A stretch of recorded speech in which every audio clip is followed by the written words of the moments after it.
can find a way. İdil presents. In this episode of We Can Find a Way, my guest is David Faro from London Business School, who's going to be talking about crisis and conflict.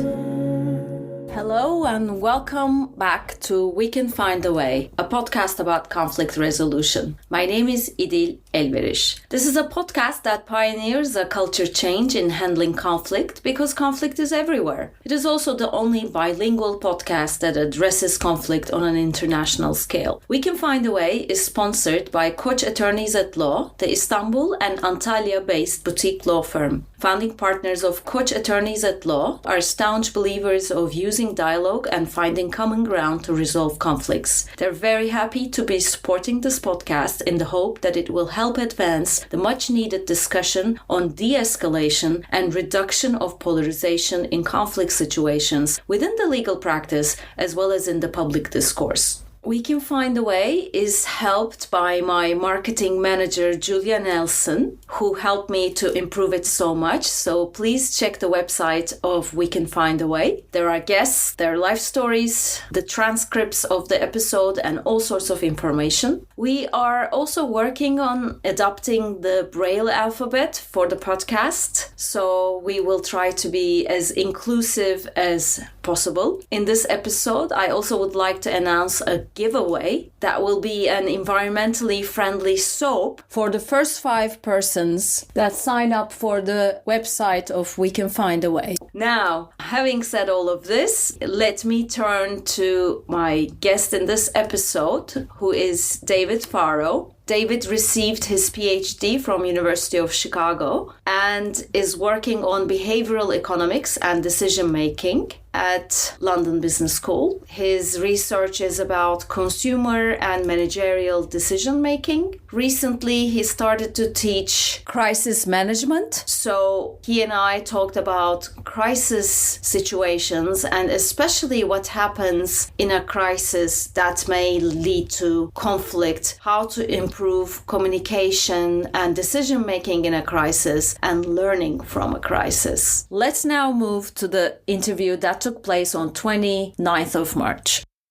Okay, David, please tell us what happens during a crisis that may lead to conflict. Thank you, İdil, for having me in the podcast. So I think, to your question, first, it would be good maybe to have a quick definition of what the crisis is. There are many definitions, but some recurring themes in these definitions is that it's a high-stakes situation. There are potentially very negative outcomes that are looming, that are possible, that can threaten an organization or a society or even individuals sometimes. It can be health related, it can be financial, it can be reputation related. So it doesn't have to kill you necessarily, but there's a possible threat that can affect the long-term viability of the organization, for example. Other features that are common to crises are a great sense of uncertainty or novelty. We don't know what's going to happen. We haven't seen this kind of situation before. It's a novel problem which might require different kind of solutions than the ones we have until now. Time pressure is another common feature. There is often something needs to be done very fast. Crisis also can sometimes take very long time, like COVID crisis, lasted years. But often in crisis moments, there is a sense that something needs to be done very fast. Of course, we want to do the right thing because not doing the right thing has these severe consequences. So what do we say? Time pressure, high stakes, uncertainty, novelty, sense of threat. Lastly, there are a lot of stakeholders that are affected by crisis. And maybe that's actually linked to your topic of conflict. Crisis often pit several stakeholders, incentives against each other. And you might ask why that might happen. And one reason to think is that often in crisis, our resources are stretched. Our human resources, financial resources, health-related resources. So there is maybe more to fight about, or the different perspectives or needs of the stakeholders might be in conflict. And I think from that, we can then begin to think how it might affect our decisions, the way we communicate to each other, and also what we learn from crisis. You have defined for us what a crisis is, but now can you go deeper into how these circumstances lead to conflict? Sure. Let's think of one example. As I told you before, maybe before we start the podcast, what I focus on in my teaching and my research are human-related, human behavior issues in crisis. So a very important one is something called curse of knowledge. It's the idea that when somebody knows something well, that person may have a hard time to anticipate that the other side may not have that kind of knowledge, may not share that kind of knowledge to the same extent, or may not understand what he or she or they mean. This might cause communication problems. I'll give an example shortly, but that's called curse of knowledge. But what is the curse here? That the person is an expert? It can't be that. Well, actually, it's interesting that you asked that. It is in some sense that the person is cursed by their expertise or by the extra knowledge that they have. But of course, knowledge is not curse per se, but the fact that we're unable to anticipate that others share this knowledge is the curse. And you're unable to explain it to the full extent. It's almost like, what's his name, this American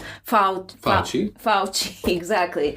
So was he cursed by knowledge then? It's interesting that you give that example. I don't want to refer necessarily to Fauci, but yes, experts, medical experts, for example, given the task of communicating very complex information potentially to politicians, to the public, and they might know a lot, or typically they do know a lot about the issue, the virus, the treatments, etc., the vaccine.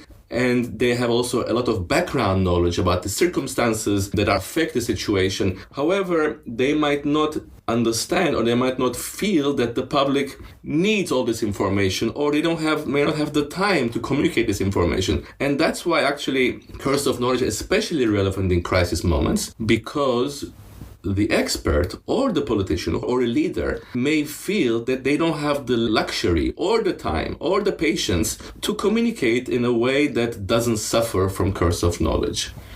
I think lawyers have that often too, because they have to explain another complex issue with very little information or make it more understandable. They have to omit by way of like time pressure, etc., etc. And then, of course, they're unable to communicate, yes, I guess. Exactly. And use of jargon, for example, legal jargon is a typical kind of feature.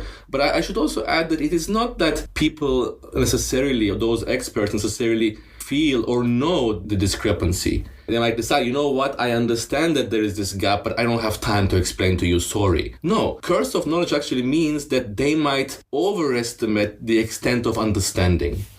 Hence the curse. Okay, a very beautiful illustration of this was a study by a researcher called Newton that looked at the extent to which people who have knowledge, in this case musical knowledge, can communicate the other side that don't share the musical knowledge. And she did it in a beautiful study that basically asked people to communicate a song they have in mind to the other side. Okay, so suppose I have a song in mind and I'm going to tap it on the wall now, and the other side, other participants had to guess what song the tapper is tapping. But critically, the tappers first estimated what shares of the songs will be correctly guessed. Okay? Are you going to tap now? I can tap now, yes. For example. Go ahead.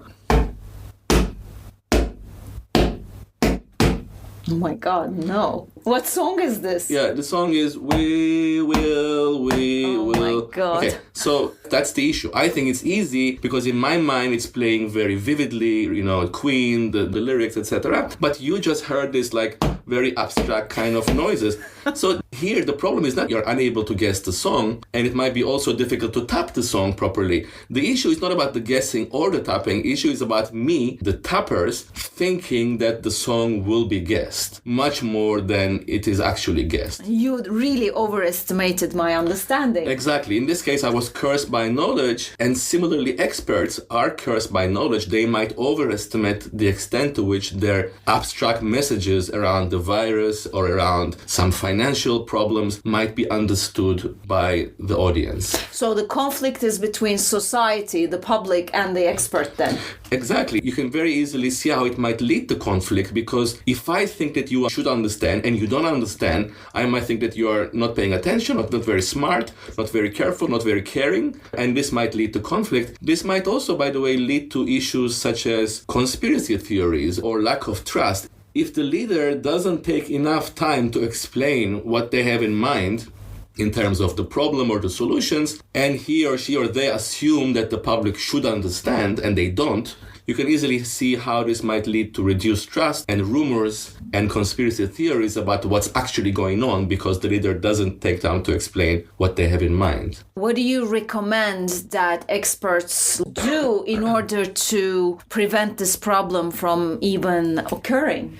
Empathy is the big thing. Perspective taking, empathy are key things that we try to encourage in leaders and build in leaders or in experts as well then. Right. First of all, awareness is good. Just the fact that we know what curse of knowledge is and when and why it might be more likely to occur. So we said, especially in crisis, why? Well, there is time pressure, there are high stakes. So I might think I don't have time for very patient communication because I have other things that I'm trying to fires I'm trying to put out. Just the mere fact that we are aware that this might arise, especially in those kind of situations, gives a better chance for us to address that. Because I might think, okay, I know that now I'm in a time pressure or stressed or trying to find a solution, but at least I know that I probably did not communicate very clearly to you. And maybe I should do that in some other time when I'm less under time pressure. Yes, but when will you find that time during a conflict? I think that's the... It's a question, and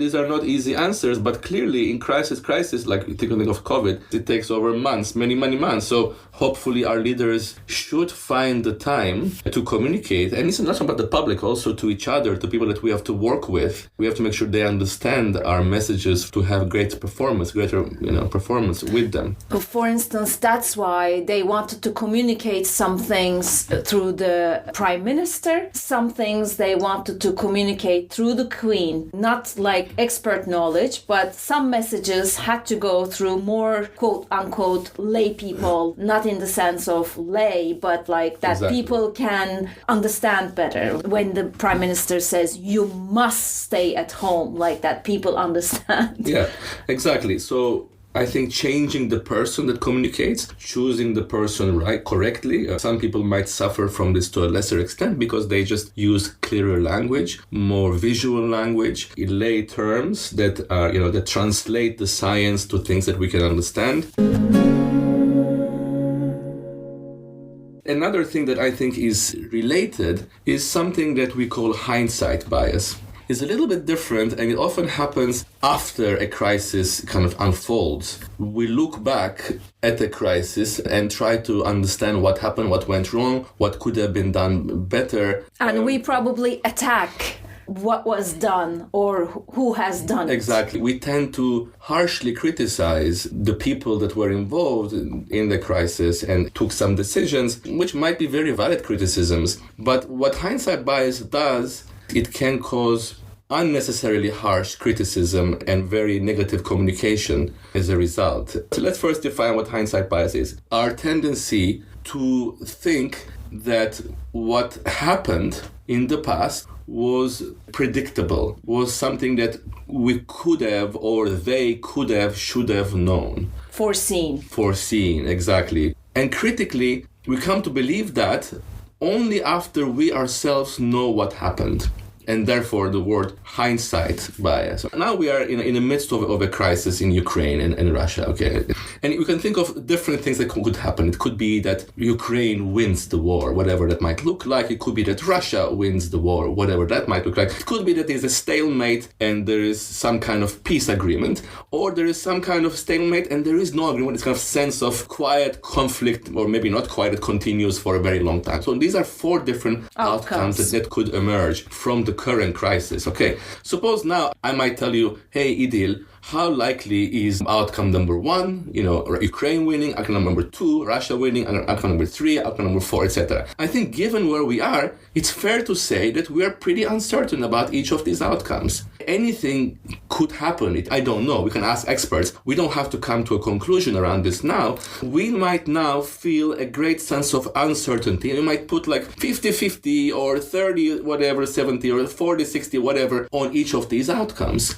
2 years from now, when one of these outcomes is going to occur, it's going to look like this is a higher likelihood. We would have said, actually, we might even remember ourselves feeling much more confident than we feel now. There are beautiful studies that exactly do that by Baruch Fischoff from the 1970s, talk about, of course, not Ukraine and Russia, about other kind of military conflicts, that he basically asked people about those potential for outcomes, and he showed that the people who know what happened tend to give much higher estimates, probability estimates, that that's the thing that would have happened, compared to those people that don't know what happened. He illustrated hindsight bias, this thing that we intuitively share, but also in a very scientifically kind of clear, clean way. Our tendency to think that what we know today could have been known before, and we don't actually. Exactly, we don't.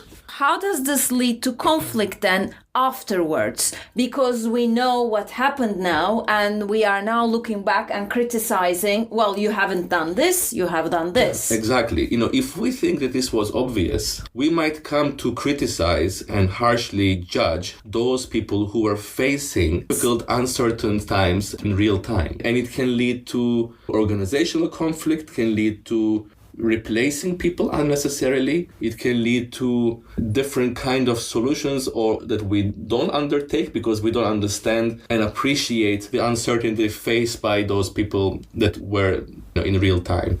We are actually losing know-how by replacing people too quickly. We are losing the know-how that was generated during a crisis. Exactly. You might lose very precious knowledge about how to deal with uncertainty.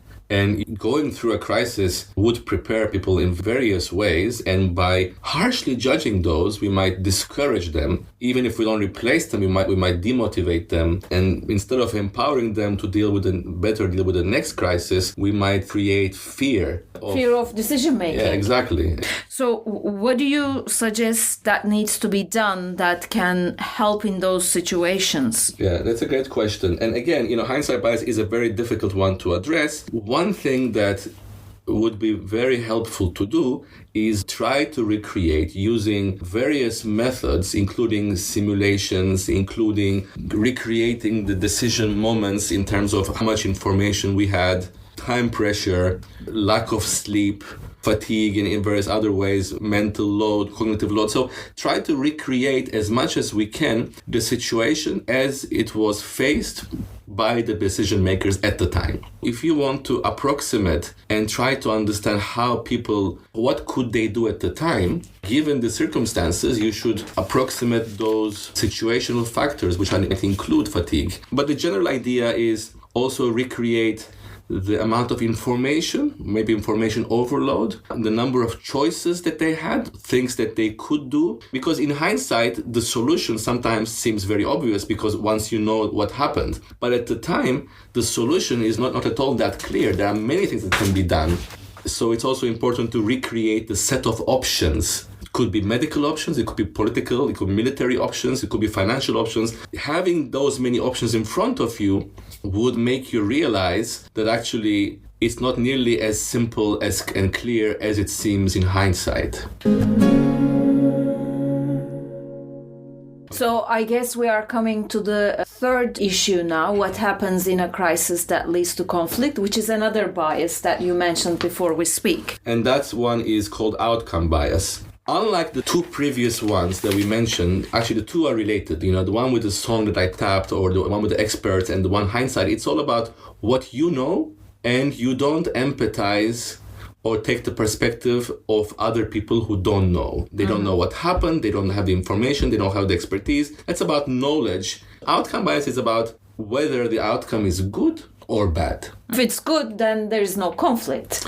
It's a good point. Often we don't ponder enough, we don't talk enough about what could have gone wrong or some things that maybe we should have conflicts about if things turn out to be fine. It could be that conflict actually is warranted, is necessary, because maybe it's something in the process was working really poorly, but because of luck or because of some other reason, competition did something really badly, or just due to situational factors, things didn't turn out to be bad at all or turn out to be good. And so we might brush over or kind of some issues that we should talk about and we should argue about. In fact, what happens is that people very rarely spend much time discussing issues when things turn out to be fine. But then things turn out to be bad with negative outcomes. Well, we might tend to overspeak, and in fact, we tend to also judge harshly, again, others, especially because of the negative outcome. And sometimes we don't take into account the process that they might have taken, the information that they considered, the choices that they had considered. We just extensively focus too much on whether the outcome was good or bad. And this too can lead to unfortunate circumstances, including conflict, because again, like you said, we might ignore the lot of luck. Maybe the person was just unlucky. But in fact, they used very good sense of judgment and knowledge and experience, but was just lucky to end up with a negative outcome. Again, this had created conflict and harsh judgment towards that person, not taking into account the process that they might have used to arrive to the decision. So the outcome bias is what? Is to judge the quality of a decision based on how things turn out. And like you said, that's subject also to luck, without putting enough effort on how they got there. It just reminds me now of Credit Suisse issue being quote unquote resolved by taking over. If we are thinking this is a success that has saved the bank, then we're not really discussing issues that led the bank there. But you tell us. I mean, I think you're right. I think the fact that it seems to have been currently resolved, in quotation marks, may inhibit extensive analysis of how they got there or how we got there and what other kind of precautions might be necessary to avoid those kind of situations in the first place. So how can we avoid this conflict then? What is the recipe here? I like your word of recipe. Unfortunately, there are no obvious recipes with these kind of inherent, very strong human tendencies. As we discussed outcome bias, as you saw, the focus we had was overweighting the outcome and underweighting the process. How do we avoid that? First, we have to look at our incentives. Why is it that we tend to incentivize by results as opposed to process? I think it's very natural. The results are easier to judge. They seem more objective. They seem more concrete. But we can avoid that, or we can minimize that difference by having clear processes, to have a process for decision making during crisis moments, or for any decision. What is the process when we hire someone, for example? When we have a clear process for decision making, we can also document it. For example, when we have a meeting of a decision, there are usually meeting notes. So we can go back to those notes and see, how did we decide to hire this person? What were our criteria? What were our trade-offs? What were our constraints? Were we under some kind of pressure, etc.? We can also critique the process. We can say, well, this process wasn't good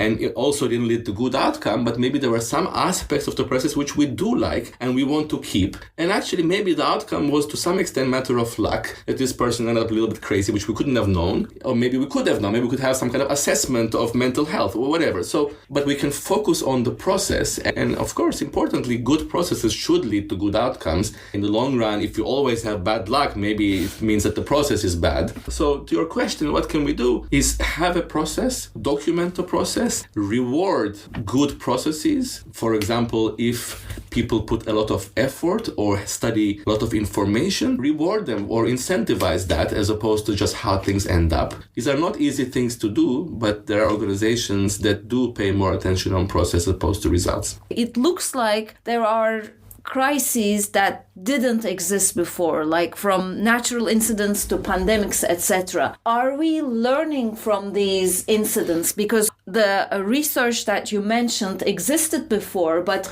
are these crisis after crisis situations enhancing our knowledge so that we can handle the conflict situations in crises better? Good question. Do we face more crises than before? I don't know. Or more intense crises, maybe? These are very good questions. Whether we learn or not, I think what we discussed today talks about some of the barriers for learning, but also about some of the opportunities to learn better. I think, we kind of were on the edge of some kind of financial crisis in recent weeks, and whether we perform better or not compared to something that happened in 2008, we can talk to experts around financial crises. I would think that there are some things that are working better, that it's clearly we did learn some things, and we can think about what those might be, about the system changes that were implemented. Maybe intervention coming rather faster, than... intervention coming faster, central banks acting faster, anticipating panic kind of situations. I don't think we should conclude on a very pessimistic or optimistic note, because these are very broad questions, but we can maybe take them to more local kind of examples or circumstances and think within our families, within our organizations, and then within societies, can these barriers be better understood, and can we do something about that? Thank you very much. Is there anything you would like to add? In this program, No. my Thank you, Idil. guest was David Faro. He explained how time pressure and high stakes can cause curse of knowledge, especially when experts communicate with the public during a crisis. He also talked about hindsight bias and outcome bias that might make crises more difficult to handle, leading to conflicts when the crisis is over. He suggested what kind of policies can be developed to handle these behavioral tendencies. So I hope you enjoyed this episode. If you did, please follow the podcast, its website, like and share it. You can also write a review. Also, like the excerpts I share in my YouTube channel or in the Instagram account of We Can Find a Way. And do not forget that you will get environmentally friendly soaps if you're among the first 5 persons that sign up to the website of We Can Find a Way. I would like to close by thanking my sponsor, Koç Attorneys at Law, my marketing manager, Julia Nelson, and musician Imre Hadi and artist Seren Göktan, who allowed me to use their music and photograph in the podcast. Thank you, and see you next month.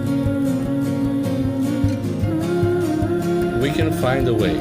İdil Elveriş presented.